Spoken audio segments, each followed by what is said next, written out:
अस्सलामुअलैकुम व्यूवर्स, उम्मीद है आप सब खैरियत से होंगे। तो व्यूवर्स, आपको याद होगी मेरी ये वीडियो जिसमें मैंने हज़रत मोहम्मद सल्लल्लाहु अलैहि वसल्लम के असूल के बारे में एक शॉर्ट वीडियो बनाई थी उसका, जिसमें मैंने सिर्फ असूल बताए थे, मगर हज़रत मोहम्मद सल्लल्लाहु अलैहि वसल्लम ने इन असूलों को अमल में लाने का हुक्म दिया। आज हम इस वीडियो में जानेंगे। उस शॉर्ट वीडियो के लिंक मैं डिस्क्रिप्शन में डाल दूंगा, आप जरूर देखिएगा। Back to the topic. और साइंटिस्ट ने इन असूलों को साइंस के तरीके से बिल्कुल सही साबित किया है। हज़रत मोहम्मद सल्लल्लाहु अलैहि वसल्लम ने जितने भी असूल बताए वो इंसानों के लिए बिल्कुल दुरुस्त साबित हुए हैं। इन असूलों को डिटेल से जानते हैं। आइए। आप सल्लल्लाहु अलैहि वसल्लम ने फरमाया, फजर, इशराक, असर, मगरिब और इशा के दौरान सोने से बाज रहो। आज मेडिकल साइंस ने ये डिस्कवर किया है कि कुराए अर्ज पर फजर और इशराक के दौरान ऑक्सीजन की क्वांटिटी यानी मिकदार कम हो जाती है। अगर हम इस वक्त सोएंगे तो हमारी तबीयत खराब होने के चांसेस ज्यादा होते हैं। हम आहिस्ता आहिस्ता चिड़चिड़ापन और बेजार होने लगते हैं। असर से मगरिब और मगरिब से ईशा के दौरान ऑक्सीजन की क्वांटिटी बहुत ज़्यादा कम हो जाती है। हम अगर इस दौरान सो जाते हैं तो हमारा जिस्म ऑक्सीजन की कमी का शिकार हो जाता है और हम 10 डिफरेंट बीमारियों में मुब्तला हो जाते हैं। इन 10 बीमारियों में दमा भी शामिल है। लिहाजा ये वक्त सोकर ना गुजारें, जिससे आप अपनी जिंदगी में सेहतमंद रहेंगे। आप सल्लल्लाहु अलैहि वसल्लम ने फरमाया कि बदबूदार और गंदे लोगों के पास ना बैठो। इस हुक्म में भी हमारा फायदा है। जो बदबू है वो इंसान को डिप्रेस करती है, जबकि खुशबू हमारी तवानाई में इजाफा करती है। इंसान अगर रोजाना 10 मिनट भी बदबूदार लोगों के साथ बैठना शुरू कर दे तो ये 20 दिनों में ही डिप्रेशन का शिकार हो जाएगा। खुशबू हर कोई पसंद करता है और ये हमें अपनी तरफ अट्रैक्ट भी करती है। हमारे प्यारे नबी सल्लल्लाहु अलैहि वसल्लम ने शायद इसीलिए गंदे लोगों को जो अपनी सफाई का खास ख्याल नहीं रखते उनके पास बैठने से मना फरमाया है। हजरत मोहम्मद सल्लल्लाहु अलैहि वसल्लम ने फरमाया कि इन लोगों के दरमियान ना सोना जो सोने से पहले बुरी बातें करते हैं, और ये फरमान भी हिकमत से भरा हुआ है। आज साइंस ने ये जान लिया है कि सोने से पहले की बीमारी, कि सोने से पहले की हमारी बातचीत हमारे ख्वाबों का मौजू होती है, और यही ख्वाब हमारे अगले दिन का मूड भी डिसाइड करते हैं। आपने देखा होगा कि हम पूरा दिन या सोने से पहले जो कुछ भी सोचते हैं वही हमारे ख्वाबों में भी आता है। अगर हम बुरा सोचेंगे तो बुरे ख्वाब आएंगे और हमारे बुरे ख्वाब हमारे आने वाले दिन का मूड बन जाते हैं। तो इसीलिए सोने से पहले हमारी आखिरी गुफ्तगू अच्छी होनी चाहिए, तभी हमारा अगला दिन भी अच्छा होगा। आप सल्लल्लाहु अलैहि वसल्लम ने फरमाया कि बाएं यानी लेफ्ट हैंड से ना खाओ। ये फरमान भी हकीकत में बिल्कुल दुरुस्त है और साइंस के मुताबिक भी है। हमारे दिमाग के दाएं यानी राइट और बाएं यानी लेफ्ट हिस्से मस्बत और मनफी होते हैं। यानी अगर हम जब दाएं हाथ से खाते हैं तो हमारी सोच मस्बत होती है, और जब हम बाएं हाथ से खाते हैं तो हमारी मनफी सोच और पावरफुल हो जाती है।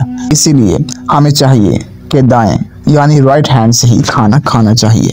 हज़रत मोहम्मद सल्लल्लाहु अलैहि वसल्लम ने फरमाया कि मुंह से खाना निकाल कर ना खाओ। साइंस से ये बात सामने आई है कि हमारे मुंह में 10 करोड़ से भी ज्यादा बैक्टीरिया होते हैं। ये बैक्टीरिया मोहलिक जरासीम बन जाते हैं। ये जरासीम हमारे खाने में मिल जाते हैं। ये खाना जब हमारे मैदे यानी स्टमक में जाता है तो मैदे का गदूद इन जरासीम को मार देता है और ये खत्म हो जाते हैं। जब जरासीम मिले खाने को मुंह से निकाल लेते हैं तो इन जरासीम में ऑक्सीजन मिल जाता है, जिससे जरासीम जिंदा हो जाते हैं, और ऑक्सीजन सेकंड के 1000वें हिस्से से इन जरासीमों की तादाद को खरबों तक पहुंचा देती है। ये जरासीम स्टमक के गदूदों से भी ज्यादा ताकतवर होते हैं, इसीलिए ये लुकमा हमारे मैदे में पहुंचकर जहर बन जाता है। आपको जिंदगी में कभी भी कोई ऐसा शख्स सेहतमंद नहीं मिलेगा जो मुंह से खाना निकाल कर खाता होगा। आप सल्लल्लाहु अलैहि वसल्लम ने उंगलियों के पटाखे निकालने से भी मना फरमाया है, क्योंकि इसमें हमारा ही नुकसान है। साइंस का कहना है कि हम लोगों में से जो भी अपनी उंगलियों को चट खाते हैं यानी उनके कड़ाके निकालते हैं, उनके जोड़ यानी जॉइंट्स खुलने लगते हैं और फिर ये लोग जोड़ों के दर्द की शिकायत भी करते हैं। आप सल्लल्लाहु अलैहि वसल्लम ने फरमाया कि जूते पहनने से पहले 1-2 बार झाड़ लिया करो, क्योंकि हमारी ज़िंदगी के आम दिनों में अक्सर इंसेक्ट्स, बिच्छू या छिपकलियाँ या सांप जैसे छोटे जानवर हमारे जूतों में छुप जाते हैं और छोटे बच्चे भी जूतों में अक्सर प्लेट, कील जैसी चीजें डाल देते हैं, जिससे जब हम जूते पहनते हैं तो हमारे पाँव जख्मी हो जाते हैं या फिर इंसेक्ट्स हमें काट लेते हैं। लिहाजा जूता पहनने से पहले इसको अच्छी तरह झाड़ लिया करें। आप किसी भी किस्म के नुकसान से महफूज रहेंगे। आप सल्लल्लाहु अलैहि वसल्लम ने फरमाया कि नमाज के दौरान आसमान की तरफ ना देखो। ये असूल भी दुरुस्त है। आसमान में एक कशिश है। ये कशिश हमेशा हमारी तवज्जो अपनी तरफ खींच लेती है। हम जब भी आसमान की तरफ देखते हैं तो हमारी तवज्जो बढ़ जाती है। हमें तवज्जो वापस लाने में अच्छा खासा वक्त लगता है, जबकि नमाज के लिए यकसुई दरकार होती है। जब हम नमाज के दौरान आसमान की तरफ देखते हैं तो हम सजदे और रुकू भूल जाते हैं। ये फार्मूला तख्लीकी कामों के लिए भी अहम है। अगर कोई राइटर लिखे, पेंटर पेंटिंग करते हुए और मौसीकार धुन बनाते हुए आसमान की तरफ देखते हैं तो उनका तसलसल टूट जाता है। वो अपना काम मुकम्मल नहीं कर पाते और भूल जाते हैं। शायद यही वजह है कि दुनिया के ज़्यादातर तख्लीकी काम बंद कमरों में ही मुकम्मल हुए हैं। अंबिया, औलिया, बुजुर्ग लोग सब ने बंद कमरों में अल्लाह की इबादत की। हमारे नबी सल्लल्लाहु अलैहि वसल्लम ने फरमाया कि लकड़ी के कोयले से दांत साफ ना किया करो। हम में से बहुत लोग ऐसे हैं जो कोयले से अपने दांत साफ करते हैं।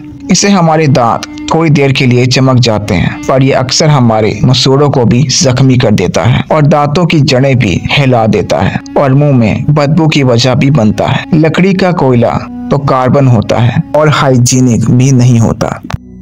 आप सल्लल्लाहु अलैहि वसल्लम ने फरमाया कि बैतुल खिला में ना थूको। यह हुक्म अपने अंदर दो हिकमतें रखता है। बैतुल खिला में थूकने से बाद में आने वालों को तकलीफ होती है, और दूसरा, बैतुल खिला में लाखों किस्म के जरासीम होते हैं। हम जब थूकने के लिए अपना मुंह खोलते हैं तो काफी जरासीम हमारे मुंह में दाखिल हो जाते हैं और फिर हमारे थूक में परवरिश पाते हैं। ये मैदे और फेफड़ों में पहुंच जाते हैं और हमारे बीमारी का भी सबब बनते हैं। आपको ये जान के हैरानी होगी कि हमारी नाक जरासीमों को फेफड़ों तक नहीं जाने देती। हमारी नाक से सिर्फ केमिकल जिस्म में दाखिल होते हैं। ज्यादातर हमारे मुंह से जरासीम जिस्म में दाखिल होते हैं और इनके जिस्म में दाखिल होने का बड़ा जरिया बैतुल खिला है। हम जो बैतुल खिला में लंबी सांस लेते हैं, थूक फेंकते हैं, गाने गाते हैं, बातें करते हैं, इन सब से हमें परहेज करना चाहिए। ये हमारी सेहत के लिए अच्छा रहेगा। आप सल्लल्लाहु अलैहि वसल्लम ने कपड़ों को बैठकर तब्दील करने का भी हुक्म दिया है, क्योंकि अक्सर लोग खड़े होकर कपड़े तब्दील करते वक्त गिर जाते हैं और उनको फिर चोट भी लग जाती है। हम में से कोई शख्स कभी तो इस सूरत हाल का सामना करता ही हो। बड़ी उम्र के लोगों को इस हवाले से एहतियात करनी चाहिए। आप सल्लल्लाहु अलैहि वसल्लम ने फरमाया कि अपने दांतों से सख्त चीज को ना तोड़ो। हम लोग कभी कभार बादाम, अखरोट या आधा पक्का गोश्त अपने दांतों से तोड़ने की कोशिश करते हैं और अपने दांत तोड़वा बैठते हैं।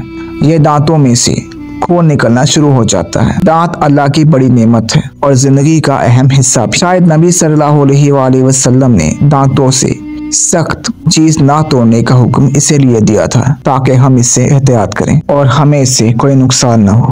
तो डियर व्यूवर्स, ये थी उन असूलों की तफसील जो कि हमारे प्यारे नबी सल्लल्लाहु अलैहि वसल्लम ने आज से 1400 साल पहले बता दी थी। जो लोग साइंस पर एक्स्ट्रा बिलीफ रखते हैं उनको भी पता चल गया होगा कि साइंसदान ने भी इन असूलों को दुरुस्त करार दिया है। और वैसे भी ये असूल हमारे प्यारे नबी सल्लल्लाहु अलैहि वसल्लम ने फरमाए जो हैं, तो इनमें शक की कोई गुंजाइश ही नहीं। व्यूवर्स, हमारे नबी सल्लल्लाहु अलैहि वसल्लम ये बातें तो हमें पहले ही बता चुके हैं, बस थोड़े से गौर की ज़रूरत है जो हम नहीं करते। इसीलिए कोई भी इस्लामिक गलत और फेक बातें बता देता है जिसे हम सच समझ लेते हैं। तो मेरे भाइयों और बहनों, दीन इस्लाम पर तवज्जो करें, इसमें आप ही का भला है। तो उम्मीद है कि आज की मालूमात पसंद आई होंगी। मिलते हैं अगली वीडियो में। अपने भाई को इजाज़त दें। अल्लाह हाफिज।